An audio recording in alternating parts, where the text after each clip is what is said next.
শুধু তাই নয় আমার রাসূল করিম সাল্লাল্লাহু আলাইহি ওয়াসাল্লাম বলেন, মুমিন বান্দা যখন একত্রিত হয়ে যায়, কোরআনের আলোচনা আরম্ভ হইয়া যায়, হাদিসের আলোচনা আরম্ভ হইয়া যায়, আল্লাহর বরত্বের আলোচনা আরম্ভ হইয়া যায়, আল্লাহর পবিত্রতার আলোচনা যখন আরম্ভ হইয়া যায়, ওই মুহূর্তে আল্লাহ রাব্বুল আলামিন আকাশের মধ্যে বসে আল্লাহ রাব্বুল আলামিন ফেরেশতাদেরকে ডাক দেয়া বলেন, ফেরেশতারা ওই দেখো একটা মাহফিল, মাহফিলের মধ্যে আমার বান্দাগুলো একত্রিত হইয়া বসে রয়েছে।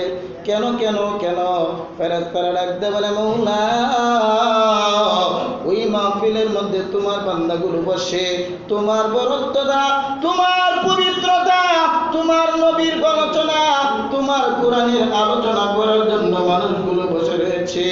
আল্লাহ রাব্বুল আলামিন ওই মুহূর্তে ডাক দেয়া বলেন, আমার ফেরেশতারা রে, তোমরা সাক্ষী থাকো, তোমরা সাক্ষী থাকো, আমি আল্লাহ ওই মাহফিলের প্রত্যেকটা বান্দার জীবনের সমস্ত গুনাহগুলো ক্ষমা করে দিলাম।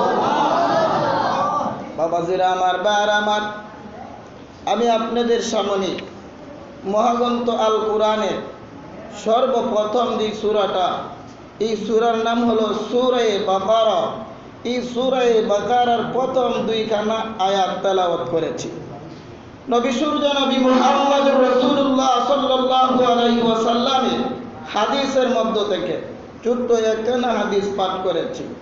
এই আয়াত এবং হাদিস সম্বলিত একটা নির্ধারিত বিষয় আছে, এই নির্ধারিত বিষয়টা নিয়েই আমি আলোচনা করব। আল্লাহ আমাকেও তৌফিক দান করুন এবং আপনাদের সকলকে শোনার মতো তৌফিক দান করুন। সকলে বলেন আমিন।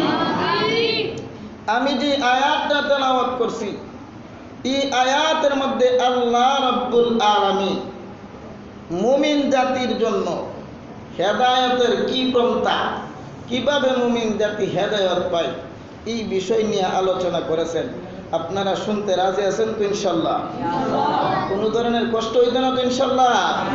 আল্লাহ ডাক দেয়া বলে, আলিফ লাম মিম যালিকাল কিতাবু লা রাইবা ফীহি হুদাল লিল মুত্তাকিন। বাবাজিরা আমার, ভাইয়েরা আমার, আল্লাহ রাব্বুল আলামিন কোরআনের সূরা বাকারার প্রথম দুইখানা আয়াতের মধ্যে ডাক দেয়া বলে, আরে মুমিন জাতি, আরে মুমিন জাতি, আমি আল্লাহ তোমাদের জন্য যে কোরআন নাযিল করেছি, এই কোরআন কানা নাযিল করার পিছনে আমি আল্লাহর রহস্য এবং উদ্দেশ্য হইল, আমি আল্লাহর মকসুদ এবং উদ্দেশ্য হইল এই আয়াত দুইখানা দ্বারা, পবিত্র কোরআনের দ্বারা আমি আল্লাহ তোমাদেরকে হেদায়েত দিতে চাই। এই কোরআন আমি আল্লাহ তোমাদের জন্য নাজিল করেছি। এই কোরআন নাজিল করার পিছনে একটা রহস্য এবং উদ্দেশ্য আমি আল্লাহর হইল, আমি আল্লাহ এই কোরআন দিয়া তোমাদেরকে হেদায়েত দিতে চাই। কিভাবে আল্লাহ হেদায়েত দেন? এই আয়াতের শুরুতের মধ্যে আল্লাহ বলেন, আলিফ লাম মিম, এই তিনটা হরফ, এই তিনটা হরফকে আরবি ভাষা অনুযায়ী, লুগাত অনুযায়ী হরফে মুকাত্তাআত বলা হয়। কি বলা হয়?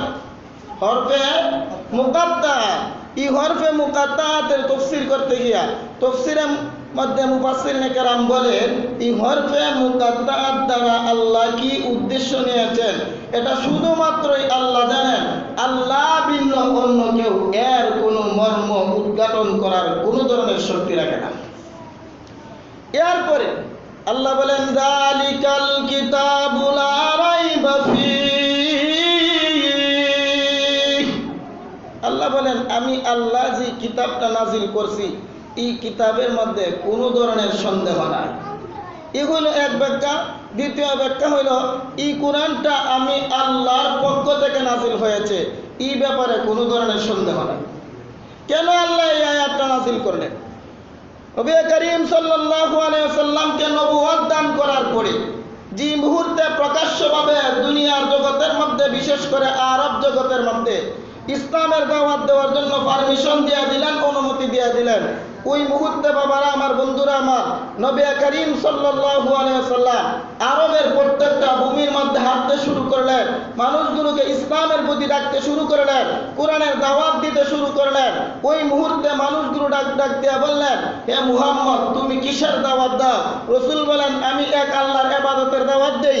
আল্লাহ ব্যতীত ইবাদতের কেউ নাই, শুধুমাত্র ইবাদতের উপযুক্ত আল্লাহ, এই বিষয়টার দাওয়াত আমি দেই। তারা বলেন, তুমি যে দাওয়াতটা দিতেছো, এই দাওয়াতের পিছনে দলিল কি? তুমি তো একটা বিষয়ে দাওয়াত দিতে হইলে এর আগে দলিল উপস্থাপন করতে হয়, তুমি দলিল দ্বারা তোমার এই ধর্মটাকে সাবিত করো। এই মুহূর্তে আল্লাহ রাব্বুল আলামিন নবী করিম সাল্লাল্লাহু আলাইহি ওয়াসাল্লামকে দলিল হিসাবে পবিত্র কুরআন শরীফ নাযিল করলেন। বন্ধুরা আমার, ভাইরা আমার, রাসূল করিম সাল্লাল্লাহু আলাইহি ওয়াসাল্লাম যখন আরবের মানুষগুলোর সামনে কুরআন শরীফ তেলাওয়াত করতে শুরু করলেন, দলিল হিসাবে কুরআন শরীফ উপস্থাপন করতে শুরু করলেন, ওই মুহূর্তে মক্কার মানুষ নবী করিম সাল্লাল্লাহু আলাইহি ওয়াসাল্লামকে বলতে শুরু করলেন, হে মুহাম্মদ, হে মুহাম্মদ, যে কুরআন তুমি তেলাওয়াত করতেছো, এই কুরআন তো আল্লাহর পক্ষ থেকে নাযিলকৃত কুরআন নয়, এই কুরআন হইল তুমি মুহাম্মদের নিজে বানাইকৃত কুরআন। মক্কার মানুষগুলি বলতে শুরু করলো, যে কোরআনটা তুমি তেলাওয়াত করো, এই কোরআনটা তো আল্লাহর পক্ষ থেকে নাযিলকৃত নয়, এই কোরআনটা হইল তুমি নবীর বানানো কোরআন। এই কথাটার জবাব দিতে গিয়ে আল্লাহ বলেন, যালিকাল কিতাবু লা রাইবা ফীহ। আরে মক্কার মুসলমান, মক্কার কাফির বেঈমানেরা শুনো, আমি আল্লাহ এই কুরআন নবী মুহাম্মদের কাছে নাযিল করেছি, নাযিল করেছি কুরআন আমি আল্লাহ, এই ব্যাপারে কোনো ধরনের সন্দেহ নাই। কুরআনটা আমি আল্লাহ নাযিল করছি, এই কুরআন মুহাম্মদের বানানো না, এই কুরআন আমি আল্লাহ নাযিল করছি, আমি আল্লাহ যে নাযিল করছি, এই ব্যাপারে কোনো ধরনের সন্দেহ নাই, কোনো ধরনের সন্দেহ নাই। এরপর আল্লাহ বলেন, হুদাল লিল মুত্তাকিন। আল্লাহ বলে, ওরে দুনিয়ার মানুষ, আমি আল্লাহ যে কোরআন কানা তোমাদের জন্য নাযিল করেছি, ওই কোরআন কানা তোমাদের হেদায়েতের জন্য নাযিল করেছি। কোন মুসলমান বান্দা যখন পরিপূর্ণভাবে কোরআন নিয়ে গবেষণা করতে শুরু করবে, কোরআনকে তার মূল চাবিকাঠি হিসেবে গ্রহণ করবে, কোরআনের প্রত্যেকটা বিষয় নিয়ে রিসার্চ করবে, কোরআনকে নিজের আদর্শ হিসেবে গড়ে তুলবে। হ্যাঁ মুসলমান, তোমাদের জন্য ঘোষণা হইল, যে মুহূর্তে তোমরা কোরআনকে আদর্শ হিসেবে গ্রহণ করবা, ওই মুহূর্তে আমি আল্লাহর নাযিলকৃত কোরআন তোমাদেরকে হেদায়েতের রাস্তা দেখাবে। আল্লাহ কোরআনে নাযিল করার পরে আল্লাহ বলেন, যে মুহূর্তেই তোমরা কোরআনে গ্রহণ করবা, কোরআনের প্রত্যেকটা বিধান মানবা, কোরআন যে আমি আল্লাহ নাযিল করছি এটার উপর বিশ্বাস আনবা, আমি আল্লাহ কোরআন দ্বারা তোমাদের সকলকে হেদায়েত দিব। আল্লাহ কিভাবে হেদায়েত দেন এর একটা উদাহরণ আমি আপনাদের সামনে পেশ করি, শুনতে রাজি আছেন তো ইনশাআল্লাহ? আরবের জগতে রাসূল করিম সাল্লাল্লাহু আলাইহি ওয়াসাল্লাম ইসলামের প্রচার করার শুরুতে সর্বপ্রথম যিনি মুসলমান হয়েছিলেন উনি ছিলেন হযরত আবু বকর সিদ্দিক রাদিয়াল্লাহু তাআলা। বন্ধুগণ আমার, আবু বকর সিদ্দিক রাদিয়াল্লাহু তাআলা বলেন, নবী করিম সাল্লাল্লাহু আলাইহি ওয়াসাল্লামের হাত ধরে আমি যেই মুহূর্তে মুসলমান হয়ে গেলাম, নবী করিম সাল্লাল্লাহু আলাইহি ওয়াসাল্লাম আমার সামনে কোরআন তেলাওয়াত করতে শুরু করলেন এবং আমাকে বলতে শুরু করলেন, আবু বকর, জীবনে যদি উন্নত হইতে চাও, জীবন যদি আদর্শবান করতে চাও, পরকালীন শান্তি যদি তুমি পেতে চাও, আমি যেই কোরআন তোমার সামনে পাঠ করি ওই কোরআনকে তুমি আদর্শ হিসেবে মেনে নাও এবং তোমার জীবনের মধ্যে কোরআনকে ফিট করে নাও। বাবারা আমার, বন্ধুরা আমার, আবু বকর সিদ্দিক রাদিয়াল্লাহু তাআলা বলেন, যেই মুহূর্তে নবীজি আমাকে বললেন, আবু বকর, কোরআনকে জীবনের সঙ্গী বানায় নাও, কোরআনকে তোমার জন্য আদর্শ হিসাবে করে নাও, ওই মুহূর্তে থেকে আমি আবু বকর সিদ্ধান্ত নিলাম প্রত্যেক দিন নির্ধারিত সময়ে আমি আবু বকর কোরআনের তেলাওয়াত করব। উনি বলেন, রসুল বললেন, তোমার জীবনের আদর্শ যদি গড়তে চাও, তোমার জীবন যদি তুমি গড়তে চাও, পরকালীন জান্নাতের আশা যদি তুমি করো, তাহলে কোরআনকে তোমার সাথী বানায় নাও, কোরআনকে তুমি গ্রহণ করে নাও। আমি ওই মুহূর্তে নবীজির আদর্শটা মানার পরে, নবীজির আদেশ অনুযায়ী কোরআন আমি নির্ধারিত একটা সময়ে তেলাওয়াত করার জন্য একটা সময়কে আমি আবু বকর নির্ধারণ করে নিলাম। বন্ধুরা আমার, ভাইরা আমার, শুধু তাই নয়, আবু বকর সিদ্দিক রাদিয়াল্লাহু তাআলা আনহু বলেন, নবী করিম সাল্লাল্লাহু আলাইহি ওয়াসাল্লামের কাছ থেকে চলে আসার পর আমি আবু বকরের বাড়ির কাছে চলে আসলাম। বাড়িতে চলে আসার পরে আমি নির্ধারিত একটা ঘর নির্মাণ করলাম। ওই নির্ধারিত ঘরের ভিতরে আমি আবু বকর প্রত্যেক দিন কোরআন তেলাওয়াত করি। আর আমার বন্ধুরা আমার, পবিত্র কোরআন এমনিতেই কত সুন্দর, আর আবু বকরের কণ্ঠে কোরআন শরীফ তেলাওয়াত যখন হইতে শুরু করল, এই মুহূর্তে আবু বকর রাদিয়াল্লাহু তাআলা আনহু বলেন, আমি নির্ধারিত ঘরের ভিতরে যখন কোরআন তেলাওয়াত করতে শুরু করলাম, ওই মুহূর্তে আমি তাকায় দেখি মক্কার চতুর্দিক থেকে পুরুষগুলো, যুবকগুলো, মহিলাগুলো আমি আবু বকরের ঘরের চতুর্দিকে জমজমাট।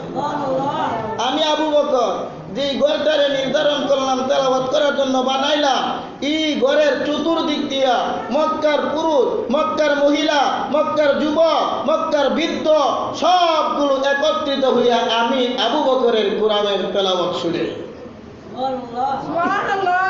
এই পরিস্থিতি যখন দেখা দিল, মাইকের সাউন্ড একটু বাড়াই দেন, অপারেটর সব কয় মাইকে টানি না।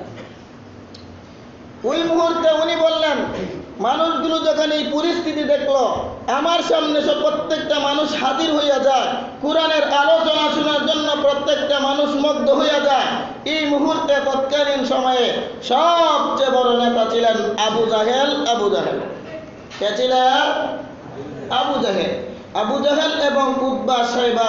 এরা আবার সিদ্ধান্ত নিলেন, যেভাবে মুহাম্মদের প্রধান খলিফা, প্রধান ব্যক্তিত্ব আবু বকর সিদ্দিক রাদিয়াল্লাহু তাআলা কোরআনের তেলাওয়াত আরম্ভ করে দিয়েছেন, এই মুহূর্তে উনি যদি এই পন্থাটা জারি রাখেন, মানুষগুলো তার সামনে হাজির হইয়া যায় কোরআনের তেলাওয়াত শুনে, তাহলে আমাদের বিশ্বাস হয় কোনো একটা দিন এমন হইবে প্রত্যেকটা মানুষ আবু বকরের হাত ধরে মুসলমান হইয়া যাবে। বাবার আমার, ভাইরা আমার, ওই মুহূর্তে আবু জাহেল, উতবা, সাইবা মানুষগুলোকে মক্কার মধ্যে ডাকার পর ডাক দিয়া বলে, মানুষ, মক্কার মানুষগুলো শুনো, যেভাবে আবু বকরের কোরআনের তেলাওয়াত শোনার জন্য মানুষগুলো হাজির হইয়া যায়, এরকম ভাবে যদি কয়েকদিন চলে, আমাদের বিশ্বাস হয়, আমাদের মনে শক্তি দেয়, আমাদের মদিনা মক্কার প্রত্যেকটা মানুষ মুসলমান হইয়া যাবে। আবু বকরের তেলাওয়াত শোনার পরে যদি মানুষগুলো মুসলমান হয়ে যায়, তাহলে আমি আবু জাহেল, আমি উতবা, আমি সাইবা, আমরা যে নেতৃত্ব দিই, এই সব ধরনের নেতৃত্ব চলে যাবে মুহাম্মদের হাতে। কার হাতে? মুহাম্মদের হাতে সব নেতৃত্ব চলে যাবে, আমাদের কোনো ধরনের নেতৃত্ব থাকবে না, এটা কোনোদিন হতে পারে না। সুতরাং যেভাবেই হোক, যেই প্রান্তায় হোক, জুড়ে হোক, কৌশলে হোক, তোমরা যেভাবেই হোক আবু বকরের কোরআন তেলাওয়াত বন্ধ করে দাও। বাবারা আমার, ভাইরা আমার, আবু জাহেল এবার নির্ধারিত একটা গ্রুপগুলিকে নিয়ে, পার্টিকে নিয়ে আবু বকর সিদ্দিক রাদিয়াল্লাহু তাআলা নূর কাছে চলে আসলেন। আবু বকর সিদ্দিককে বলতে শুরু করলেন, হে আবু বকর, নির্ধারিত সময়ে যেভাবে তুমি কোরআন তেলাওয়াত আরম্ভ করে দিয়েছো, ওই পন্থায় যদি তুমি কোরআন তেলাওয়াত করো, আমাদের নারী পুরুষগুলো মুসলমান হয়ে যাবে। সুতরাং আমরা তোমাকে নিষেধ দিয়ে দিলাম, মক্কার জমিনে তুমি আবু বকর কুরআন তেলাওয়াত করতে পারবে না। আবু বকরকে নিষেধ দিয়ে দিল, আবু বকর তুমি কোনোদিন মক্কার জমিনের মধ্যে কুরআনের তেলাওয়াত করতে পারবে না। আবু বকর রাদিয়াল্লাহু তাআলা বলেন, আমাকে মক্কার লিডারগুলো যখন নিষেধ দিলেন, এই মুহূর্তে আমি নবী করিম সাল্লাল্লাহু আলাইহি ওয়াসাল্লামের দরবারে চলে গেলাম। নবী করিম সাল্লাল্লাহু আলাইহি ওয়াসাল্লামকে আমি বলতে শুরু করলাম, নবীজি, মক্কার সবচেয়ে বড় নেতা আবু জাহেল উতবা সাহেবা আমাকে নিষেধ দিয়েছেন আমি যাতে কোনোদিন কোরআনের তেলাওয়াত করি না। এই পর্যায়ে আমি কি করতে পারি? অথচ আমি একজন মুসলমান হওয়ার কারণে, আদর্শটা আমার কোরআনের প্রতি হওয়ার কারণে আমি প্রত্যেক দিন নির্ধারিত সময়ে কোরআন তেলাওয়াত না করে আমার ভালো লাগে না। এই মুহূর্তে আমার কি করণীয়? রাসূল বললেন, আবু বকর, যেহেতু আমাদের সঙ্গভঙ্গ নেই, আমাদের ক্ষমতা খুব কম, আমাদের কোনো লাঠিসুটা নেই, সুতরাং তুমি তোমার মনে মনে তেলাওয়াত করো। উচ্চস্বরে যে তেলাওয়াত আছে এই তেলাওয়াতটাকে তুমি বন্ধ করে দাও।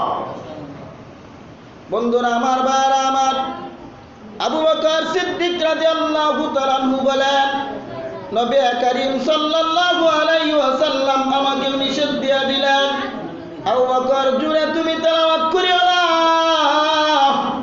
মনে মনে কোরআনের তেলাওয়াত করো, মনে মনে কোরআনের তেলাওয়াত করো। আমি আমার নির্ধারিত ঘরের ভিতরে চলে আসলাম। আমি মুসলমান, কোরআনের তেলাওয়াত না করলে আমার ভালো লাগে না, কোরআনের আদর্শ না মানলে আমার ভালো লাগে না। ওই মুহূর্তে আমি নির্ধারিত ঘরের ভিতরে ঢুকে আমি মনে মনে কোরআনের তেলাওয়াত শুরু করে দিলাম।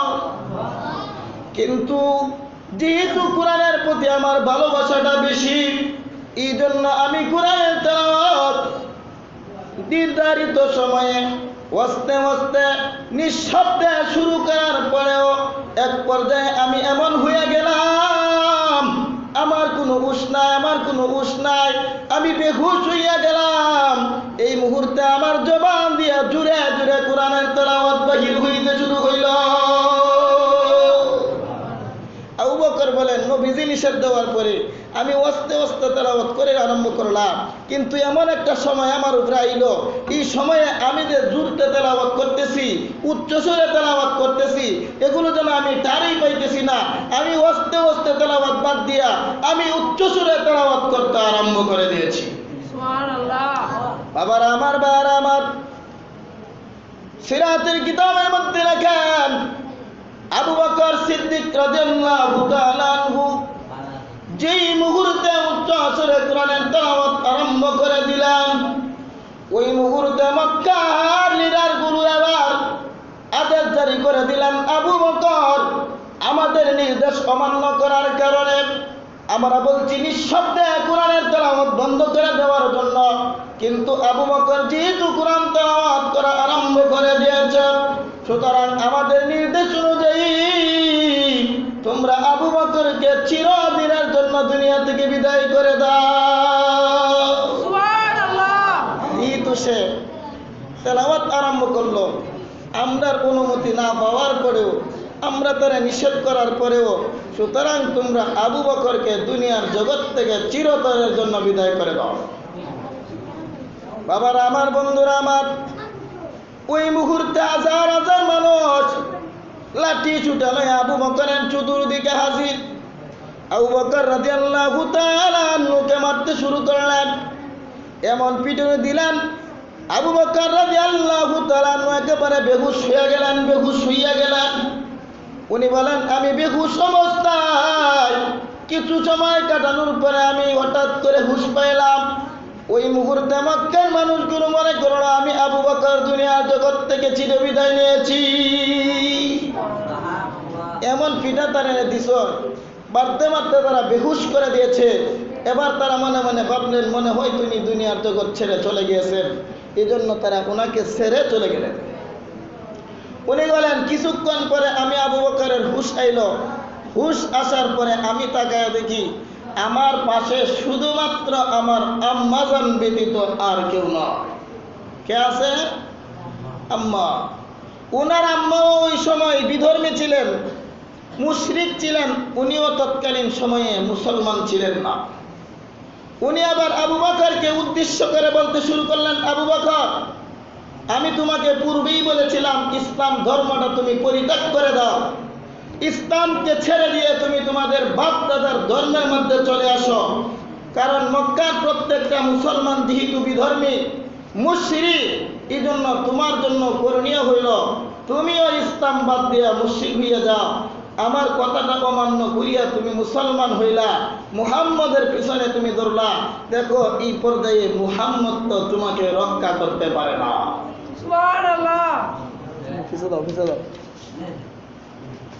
মুহাম্মদ তো তোমাকে রক্ষা করতে পারে না। সুতরাং আমি আম্মার মনে কাঁদে, আমি চাই নাই তুমি আবু বকর দুনিয়ার জগৎ থেকে চিরতরে চলে যাইতা।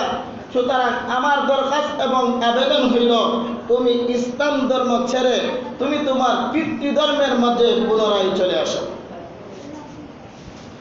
অতঃপর উনি আবু বকরকে উদ্দেশ্য করলে বললেন, আবু বকর, যেহেতু তোমার শরীরের প্রত্যেকটা অঙ্গ থেকে রক্ত ঝরতেছে, তুমি আবার বলো তোমাকে কোন চিকিৎসকের কাছে নিয়ে যাওয়া যায়, কোন ডাক্তারের কাছে তোমাকে নিয়ে যাওয়া যায়। আবু বকর সিদ্দিক রাদিয়াল্লাহু তাআলা বললেন, হে আমার আম্মা জান, আমাকে আমার নবী বিশ্ব নবী মুহাম্মদ সাল্লাল্লাহু আলাইহি ওয়াসাল্লামের কাছে নিয়ে যান।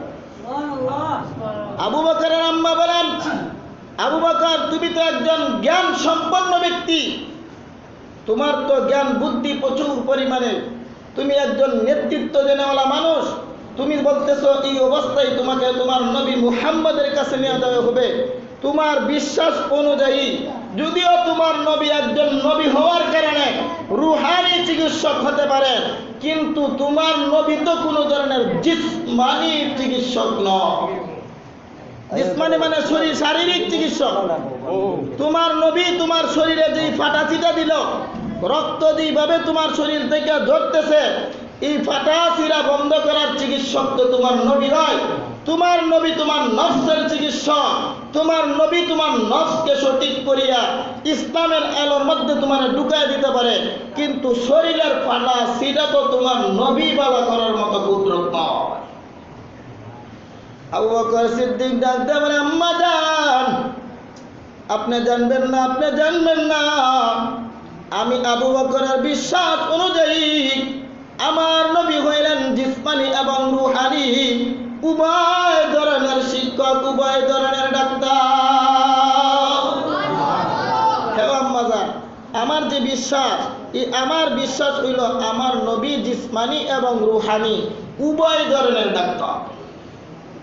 চলেন, দুনিয়ার কোন ডাক্তারের কাছে আমি যাইব না, আমাকে আমার নবী বিশ্ব নবীর কাছে নিয়ে যান। আবু বকরের মা বলেন, ওই মুহূর্তে আমি রক্তাক্ত অবস্থায় আবু বকরকে নিয়ে নবীজির দরবারে চলে গেলাম।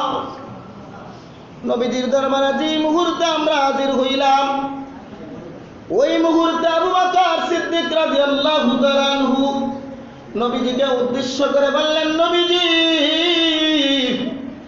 আমার শরীরে যে ধরনের ফাটা সেটা আপনি দেখতেছেন, ওই ফাটা চিটাগুলো ইসলামের জন্য হয়েছে, কোরআনের তেলাওয়াতের জন্য হয়েছে। এই জন্য আমি কোনো ধরনের কষ্ট বোধ করি না। কিন্তু আমার সবচেয়ে বড় কষ্ট হইল, আমি হইলাম একজন মুসলমান আর আমার আম্মা জান হলেন একজন বিধর্মী। নবীজি, আমার কাছে কষ্টটা হইল, আমি যে পিঠা খাইলাম, আমার শরীর দিয়ে রক্ত বার হইতেছে, এটা আমার কোনো ধরনের কষ্ট না। আমার কষ্টটা হইল আমার আম্মাজান বিধর্মী মুশরিক আর আমি একজন মুসলমান। সুতরাং আপনি আল্লাহর কাছে দোয়া করেন, আমার আল্লাহ যেন আমার আম্মাকে হেদায়েত দান করে। এই মুহূর্তে নবী করিম সাল্লাল্লাহু আলাইহি ওয়াসাল্লাম আবু বকরকে নিয়ে আল্লাহর দরবারে তুলে দিলেন, আল্লাহ, আমি নবী মুহাম্মদ আবু বকরকে নিয়ে তোমার সেই দরবারে হাত তুলাইলাম। মওলা, তোমার কাছে দরখাস্ত, আল্লাহ তুমি আবু বকরের মাকে হেদায়েত দিয়ে দাও। দোয়া করলেন, আল্লাহ তুমি আবু বকরের মাকে হেদায়েত দিয়ে দাও। উনি বলেন, উনি দোয়াটা শেষ করার পরে নবীকে উদ্দেশ্য করে বললেন, আবু বকরকে উদ্দেশ্য করে বললেন, আবু বকর তোমার যেই হাতটা, এই হাতটা আমি নবীর দিকে সামনের দিকে বাড়াও। আবু বকর বলেন, আমি নবীর দিকে হাতটা বাড়ালাম। হাত বাড়ানোর পরে উনি আমার হাতের মধ্যে থুতু দিলেন। কি দিলেন? থুতু ছিলেন আপনারা? থুতু দিলেন। উনি বলেন, নবীজি এই মুহূর্তে আমার হাতের মধ্যে থুতু দিলেন। থুতু দেওয়ার পরে আমাকে বললেন, আবু বকর এই থুতুগুলো তোমার শরীরের মধ্যে মালিশ করে দাও। আমি যেই মুহূর্তে থুতুগুলো শরীরের মধ্যে মালিশ করে দিলাম, আমার শরীরের প্রত্যেকটা ফাটাসিটা ভালো হইয়া পূর্বে যেভাবে সুস্থ ছিল এর চেয়েও আরো ভালোভাবে সুস্থ হয়ে গেল। জোরে বলেন না সুবহানাল্লাহ। আবু বকর সিদ্দিক বলেন, নবীজির এই পবিত্র লব মুবারক, পবিত্র তুতু মুবারক আমার শরীরের মধ্যে লাগানোর সাথে সাথে আমার শরীরে কোনো ধরনের শিরা ফাটা দেখে নাই, আমার শরীরটা পূর্বের চেয়ে আরো ভালোভাবে সুস্থ হয়ে যায়। উনি বলেন, এই দোয়া করার পরে পরিপূর্ণভাবে সুস্থ হওয়ার পরে আমি যখন আমার বাড়িতে চলে আসলাম, রাত্রেবেলা আমার আম্মাজান এবার চিন্তা করলেন, যে নবীর কাছে গেলে ফাটাসিটা শরীর ভালো হইয়া যায়, যে নবীর কাছে গেলে রুহানি এবং জিসমানি উভয় ধরনের শিফা পাওয়া যায়, সুতরাং আমার বিশ্বাস হয় ওই নবী সত্য এবং নবীর প্রতি যে কোরআন নাজিল হয়েছে এই কোরআনও সত্য। ফিরে বলেন সুবহানাল্লাহ। উনি আবু বকরকে ডাক দিয়ে বলে, আবু বকর যে কোরআনের জন্য তোমার শরীরটা রক্তাক্ত হয়ে গেল, তুমি এত কষ্ট পাইলা, আবু বকর তোমার কাছে দরকার তুমি আমাকে দয়া করে মায়া করে তোমার পবিত্র কোরআন জানা দেখাও, আমার তোমার কোরআনটা দেখাও। আবু বকর রাদিয়াল্লাহু তাআলা বলেন, এই মুহূর্তে আমি আমার আম্মাজানের সামনে ইকরা বিসমি রাব্বিকাল্লাযী খলাক খলাকাল ইনসানা মিন আলাক এই দুইখানা আয়াত আমি তেলাওয়াত করলাম। তেলাওয়াত করার সাথে সাথে উনি বললেন, তুমি আমাকে নিয়ে নবী মুহাম্মদের কাছে নিয়ে যাও এবং আমাকে একজন মুসলমান বানিয়ে দাও। এটা বলেন না সুবহানাল্লাহ। সুতরাং আবু বকরের আম্মাজান যে মুহূর্তে কোরআনটা লইয়া বুঝতে পারলেন যে কোরআন সত্য, এই কোরআন যে সত্য বলে বিশ্বাস করার সাথে সাথেই আল্লাহ উনাকে হেদায়েত দিলেন কি দিলেন না? বলেন, দিলেন কি দিলেন না? আমার আজকের সাবজেক্টটা ওইটা, ওই আল্লাহ কিভাবে কোরআন দ্বারা হেদায়েত দেন। এই জন্য আল্লাহ বলেন, হুদাল্লিল মুত্তাকিন, এমন জাতি আমি আল্লাহ যে কোরআনটা নাজিল করেছি ওই কোরআনটা তোমাদের জন্য হেদায়েত স্বরূপ আমি নাজিল করেছি। যখনই তোমরা কোরআনের বিধানগুলো নিয়ে রিসার্চ করতে শুরু করবে, মনোযোগের সাথে কোরআনের বিধানগুলো তোমরা রিসার্চ করবে, অত্যন্ত সুন্দরভাবে কোরআনকে তোমরা গ্রহণ করবা, এই মুহূর্তে আমি আল্লাহ এই কোরআন দ্বারা তোমাদেরকে হেদায়েত দিব। আমি আল্লাহ এই কোরআন দ্বারা তোমাদেরকে হেদায়েত দিব। আরেকটা উদাহরণ আমি আপনাদের সামনে পেশ করি, কিভাবে আল্লাহ কোরআনকে গ্রহণ করার সাথে সাথে হেদায়েত দিয়ে দেন। তৎকালীন সময়ে কিতাবের মধ্যে লেখেন, একজন হিন্দু ব্রাহ্মণ ছিলেন। কি ছিলেন? হিন্দু ব্রাহ্মণ। ব্রাহ্মণ যিনি হিন্দু ধর্ম সম্পর্কে অত্যন্ত বড় পণ্ডিত, হিন্দু ধর্ম সম্পর্কে ওনার পরিপূর্ণভাবে জ্ঞাত আছে, সব কিছু ওনার জানা আছে। উনি একদিন একটা বাজারে গেলেন, বাজারে যাওয়ার পরে দেখলেন একটা দোকানের মধ্যে কোরআনের তেলাওয়াত বাজে। কের তেলাওয়াত? জোরে বলেন, কের তেলাওয়াত? কোরআনের তেলাওয়াত বাজে। এবং কোরআনের তেলাওয়াত কি? এই কোরআনের তেলাওয়াতটা হলো সূরা আর রহমানের তেলাওয়াত। কার তেলাওয়াত? আর রহমানের তেলাওয়াত। সূরা আর রহমানের 2-3 আয়াত পরে পরে একটা আয়াত আছে, ওই আয়াতটা হলো ফাবি আই আলা রাব্বিকুমা তুকাযযিবান। বারা আমার বন্ধুরা আমার, হিন্দু ব্রাহ্মণ এবার ওই দোকানের মধ্যে ঢুকার পরে উনি অত্যন্ত মনোযোগের সাথে আল্লাহর পবিত্র কোরআনের তেলাওয়াত শুনতে শুরু করলেন, কোরআনের তেলাওয়াত শুনতে শুরু করলেন। উনি বলেন যে মুহূর্তে সূরা আর রহমানের ফাবিআই আলাই রাব্বিকুমা তুকাদ্দিবান আয়াতটা তেলাওয়াত হয়, ওই মুহূর্তে আমি ব্রাহ্মণের মনের মধ্যে একটা প্রশান্তি আসে, মায়া আসে, হেদায়েতের একটা নূর আমার ভিতরে জালি হইয়া যায়। যতবারই ফাবিআই আলাই রাব্বিকুমা তুকাদ্দিবান আয়াতটা তেলাওয়াত করা হয়, নতুন নতুন মজা আমার অন্তরে অনুভব করে, নতুন নতুন ভাবে মজা আমার বুকে আমার অন্তরে অনুভব করে। বাবার আমার, ভাইয়ের আমার, হিন্দু ব্রাহ্মণ এবার দোকানদারকে উদ্দেশ্য করে বললেন, দোকানওয়ালা, তোমার কাছে আবেদন, আমি হইলাম একজন হিন্দু ধর্মের পাদ্রী, হিন্দু ধর্মের বড় একজন ব্রাহ্মণ। এই মুহূর্তে তোমার দোকানের মধ্যে আসলাম, তোমাদের ধর্মের মহাগ্রন্থ আল কুরআনের তেলাওয়াত যখন আমি শুনতে পাইলাম, ওই মুহূর্তে তেলাওয়াত শুনি আর তেলাওয়াতের মজা আমার ভিতরে অনুভব হয়, মজা আমার ভিতরে অনুভব হয়। সুতরাং তোমার কাছে দরকার, তোমার কোরআনের যে তেলাওয়াতের ক্যাসেটটা আছে, এই ক্যাসেটটা তুমি আমাকে দিয়ে দাও, এই ক্যাসেটটা তুমি আমাকে দিয়ে দাও। দোকানদার বলতে শুরু করলেন, ঠিক আছে, আপনি একজন হিন্দু ধর্মের মানুষ, আমাদের পবিত্র আল কোরআনের তেলাওয়াত আপনি নিতে চান, সুতরাং আপনার কাছে আমাদের আবেদন হইল, আপনি যদি এই কোরআনের তেলাওয়াতটা নেন তাহলে আগামীকালকে বিকালের ভিতরেই আমার এটা দিতে হবে। হিন্দু ব্রাহ্মণ বলেন, আমি 2-1 দিনের জন্য নিব, তোমাকে আগামীকালকেই কেন দেওয়া লাগবে? ওই যুবক ডাক দেওয়া বলেন, চাচা স্যার, আমার ধর্মের একটা মহাগ্রন্থ আল কোরআন, এই কোরআনের তেলাওয়াতটা আমি নিজে করতে পারি না, আমি নিজে করতে পারি না, কিন্তু আমার ভিতরে কোরআনের তেলাওয়াতের যে মজা এবং কোরআন তেলাওয়াত করলে কি ফায়দা, এই বুকটা আমার ভিতরে আসে।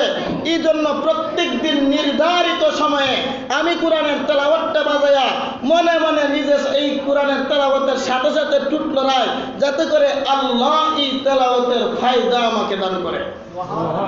সুতরাং আপনি যদি এই তেলাওয়াতের এই বইটা নিয়ে নেন, এই ক্যাসেটটা আপনি নিয়ে নেন, আর আগামীকালকে নির্ধারিত সময়ে যদি আমি আমার ক্যাসেটটা না চলাইতে পারি, আমার মনের মধ্যে একটা অশান্তি বুক হবে। এই অশান্তিটা দূর করার জন্য আমি আপনাকে বলতেছি, নির্ধারিত সময়ে আগামীকালকে আমার ক্যাসেটটা দিয়ে আসবে। উনি বলেন, ঠিক আছে, তোমাকে আমি আগামীকালকেই তোমার ক্যাসেটটা দিয়ে দিব, সুতরাং তারপরেও তুমি আমাকে এই ক্যাসেটটা দিয়ে দাও। ওই হিন্দু ব্রাহ্মণের বাড়িতে একটা ট্যাপ ছিল, রেডিও ছিল। উনি বলেন, আমি ওই ক্যাসেটটা নিয়ে আসলাম বাড়িতে, নিয়ে আসার পরে উনি ওনার পরিবারের প্রত্যেকটা মানুষকে ডাকলেন। কাকে ডাকলেন? পরিবারের প্রত্যেকটা মানুষকে ডাকলেন। ওনার ছেলে, ওনার মেয়ে, ওনার বিবি, ওনার ছেলের বউ, পুত্রবধূ, সবাইকে উনি ডাকিয়া নির্ধারিত একটা ঘরের মধ্যে বসিয়া পবিত্র আল কোরআনের সূরা আর রহমানের তেলাওয়াত বাজাইলেন। কি বাজাইলেন? আর রহমানের তেলাওয়াত বাজাইলেন। শুধু তাই নয় বাবার আমার, ওই ব্রাহ্মণ বলি যেই মুহূর্তে সূরা আর রহমানের তেলাওয়াত আমি আমার টেপের ভিতরে বাজাইতে শুরু করলাম, যখনই ফাবিআই আলাই রাব্বিকুমা তুকাদ্দিবান তেলাওয়াত হয়, ওই মুহূর্তে আমি হিন্দু ব্রাহ্মণের চোখ দিয়া পানি বার হয়, আমার মাথাটা নিচু হয়ে যায়, আমার অন্তর কেমন যেন কাঁপতে শুরু করে, কি যেন একটা নতুন মজা অনুভব হয়, এই মুহূর্তে বাবার আমার, ভাইয়ের আমার, দীর্ঘক্ষণ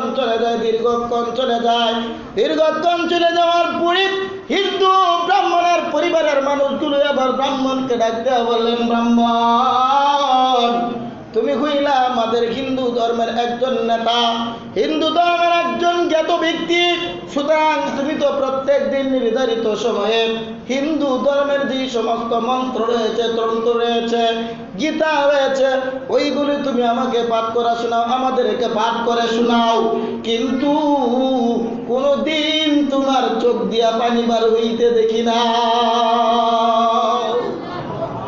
পরিবারের মানুষগুলো বলতে শুরু করলেন, হে ব্রাহ্মণজি, আপনি তো আমাদেরকে হিন্দু ধর্মের যে গীতা আছে, হিন্দু ধর্মের মন্ত্র তন্ত্র আছে, এগুলো আপনি আমাদেরকে শিখান, আমাদের সামনে পাঠ করেন, কিন্তু এগুলো পাঠ করার সময় তো আপনার চোখ দিয়া পানি বার হয় না, আপনার মাথাটা নত হয় না।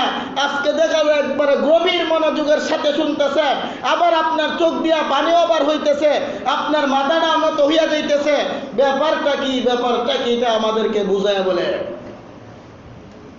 বাবার আমার, বার আমার, হিন্দু ব্রাহ্মণ এবার ডাক দেয়া বলে, আমার সন্তানেরা, আমার পরিবারের লোকেরা, এতদিন পর্যন্ত তোমাদেরকে যে মন্ত্র তন্ত্র আমি শিক্ষা দিতাম, এই মন্ত্র তন্ত্রটা মূলত সঠিক ছিল না, মূলত সঠিক ছিল না। মন্ত্রতন্ত্রগুলো আমি নিজে শিক্ষা করতাম, তোমাদেরকে আমি শিক্ষা দিতাম। প্রত্যেকটা মন্ত্রতন্ত্রের লাইনগুলো উচ্চারণ করার পরে একবারে আমার ভিতরে মজা সাতমূলক হইত। দ্বিতীয়বার পাঠ করার মতো কোনো মজা আমার ভিতরে হইত না। দ্বিতীয়বার পাঠ করলে কোনো প্রকারের মজা আমার অনুভব হইত না। কিন্তু যেই কোরআনের তেলাওয়াত আমি শুনলাম, আয়াতটা প্রত্যেকবার তেলাওয়াত হয়, প্রত্যেকবার তেলাওয়াত হয়, আমার যেন কেমন কেমন প্রত্যেকবার নতুন নতুন স্বাদ অনুভব হয়।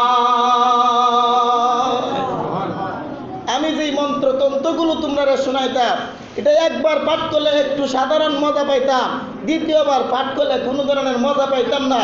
কিন্তু আজকে যেই তেলাওয়াতটা আমি শোনাইতেছি তোমাদেরকে, এই তেলাওয়াতের মজা তো আমার নতুন নতুন ভাবে অনুভব হইতেছে। সুতরাং এই জন্য তোমাদের কাছে দরকার